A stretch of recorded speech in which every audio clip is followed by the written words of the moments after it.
வாழ்ந்துட்டு இருக்கிற என்னை பார்த்து என்ன பேச்சு பேசுறா பாரியா? நான் குண்டாவையா இருக்கேன்? கொஞ்சம் குண்டா இருக்கீங்க. யோ, என் பின்னாடி இப்படி எல்லாம் என் முன்னாடி பேசிட்டு இருக்கான்னு இப்பதான் நானே கேக்குறேன்.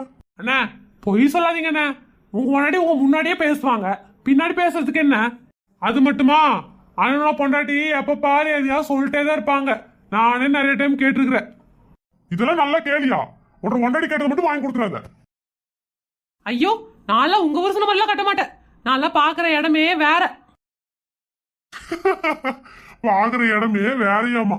இவன் மூஞ்சிக்கு மாப்பிள்ளை கிடைக்காம தான் இன்னும் சுத்திட்டு இருக்கிறா. அண்ணா, வடிவேல் படத்துல ஒரு காமெடி ஞாபகம் இருக்கா உங்களுக்கு? என்ன காமெடி? அதானே, கோலம் போட குனிஞ்சவ இன்னும் கோலம் போட்டுக்கிட்டு இருக்கா அப்படின்னு சொல்லுவாரு. அந்த மாதிரி 10 வருஷத்துக்கு முன்னாடி மாப்பிள்ளை பார்க்க ஆரம்பிச்சது. எனக்கே கல்யாணமாயி 2 பிள்ளைங்களே பிறந்துட்டானுங்க. இன்னும் பாத்துக்கிட்டு இருக்கிறாங்க மாப்பிள்ளை. யோ, இவளுக்கு மாப்பிள்ளை கிடைக்கிறது பெரிய